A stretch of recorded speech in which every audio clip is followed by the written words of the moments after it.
Nyní jsme došli do Kamenářského domu, kde máme prezentovanou naši druhou část výstavy, která je zaměřena tematicky na upíry, popraviště, revenanty, spiritismus.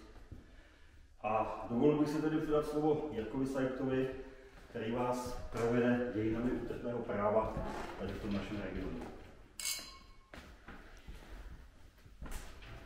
V duchu celé této výstavy jsme přišli i právě k útrpnému právu a k výzkumu lokalizací šibenic, jelikož ty sebou nesou různá specifika pohřbívání, která se teprve až v posledních několika málo desetiletích začínají pořádně odkrývat. Lokalizovali jsme ve větší míře zásluhu Honzy Prostředníka umístění šibenic prakticky v celém severovýchodočeském regionu, tedy od Mnichova Hradiště počínaje až po Jilemnici Konče. A tady můžete vidět model, jak vypadala šibenice v Turnově. Autorem modelu je náš výtvarník Tomáš Štefánek, kterému za to patří velký dík. Já skutečně na tom strávil hodiny a hodiny práce a ta šibenice je velice věrná. A teď bych zase zpátky předal slovo Honzovi Prostředníkovi, který vám řekne o druhé polovině této výstavy.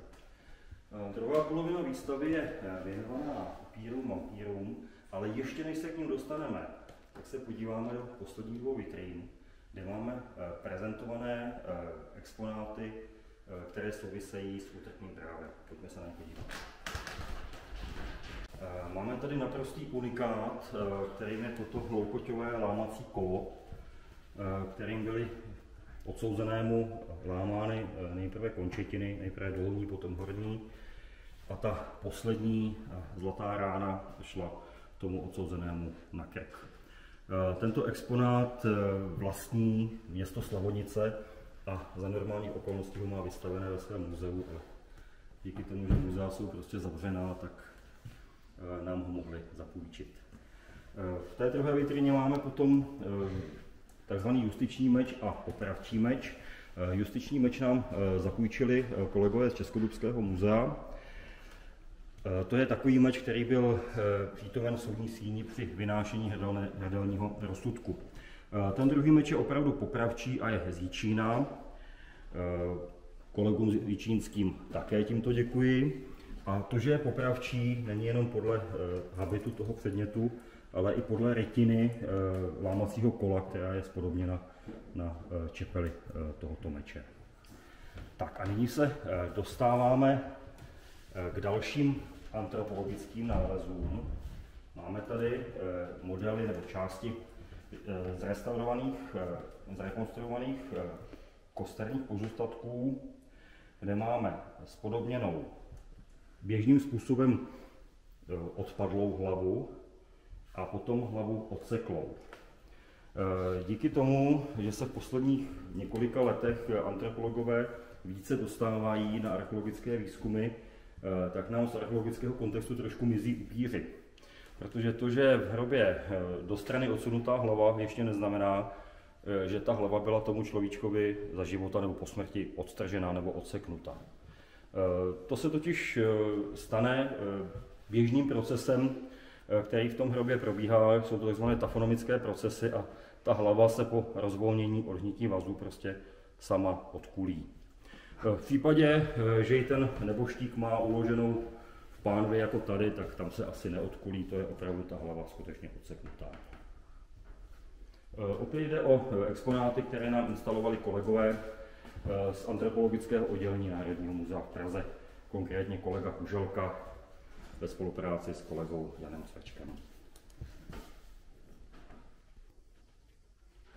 Tyto dvě vitriny nám přinášejí exponáty s příběhem. Se skutečným příběhem, zpravidla posledním příběhem toho člověka, protože máme zde instalovány popravčí smyčky a také předmět, který způsobil smrt dalšího člověka. V té pravé vitríně máme popravčí smyčku vraha Josefa Keblera, kterého v roce 1897 popravil jehlasný pražský kat Leopold Wollschläger. To byl vrah, nebo lupič vrah, který měl na svědomí 13 loupežných přepadení a několik lidských životů, takže z pochopitelných důvodů byl odsouzen ke ztrátě hrdla a následně katem Wollschlägerem také popraven. V té druhé vitríně již máme exponáty, které maličko překračují rámec, chronologický rámec naší výstavy. Máme tady exponáty ze 40. a 50. let minulého století, sice oprátku, na které byl oběšen gestapák, v Jíčíně gestapák, který měl na svědomí řadu lidských životů, a máme tady také záběry z toho soudního procesu, který s tímto gestapákem byl veden v Jíčíně. 3. května roku 1947 v dopoledních hodinách byl odsouzen a v odpoledních hodinách byl popraven.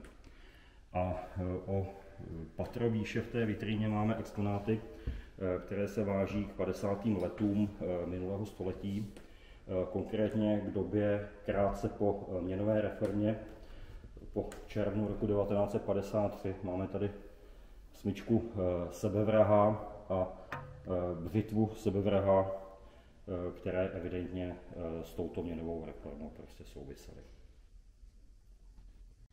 Poslední část naší výstavy je věnovaná záhrobí. Pochopitelně nemůžeme opomenout spiritismus, protože to je fenomén nejenom podkrkonošské oblasti, ale i té naší oblasti pojizerské. Výrazně se rozvinul v závěru 19. století a i v první polovině století 20. Myslím si, že to mělo velkou souvislost s první světovou válkou, kdy spousta mužů z českých měst a vesnic zemřela v zahraničí a ti pozůstalí neměli možnost se fyzicky s tím svým blízkým prostě rozloučit a proto hledali jiné alternativy a proto právě asi ten spiritismus měl takový velký význam. Ovšem spiritismus a medijní kresby nejsou záležitostí opravdu takto nové, ale můžeme je registrovat již v dobách starších. Proto tady máme například prezentovaný i tzv. Voynichův rukopis, což je uváděna jako nejtajemnější kniha středověku, která je napsána neznámým jazykem. Dodnes víceméně asi nerozluštěným, když jsou dešifrátoři, kteří tvrdí, že se jim podařilo tento rukopis nebo tento jazyk rozluštit. Na tento rukopis je nahlíženo například jako na soubor glosálí, tedy tajného kázání, proto právě by mohl být psán tím tajemným rukopisem. Ale vedle toho se zde vyskytuje velké množství vyobrazení rostlin, které takzvaně nejsou z našeho světa a mají velkou podobnost k medijním kresbám takzvané astrální flory, která je spodobňována kreslícími médiemi právě na počátku 20. století i potom v průběhu toho 20. století. Takže zda jde o podobnost čistě náhodnou, rozhodnou prostě návštěvníci sami.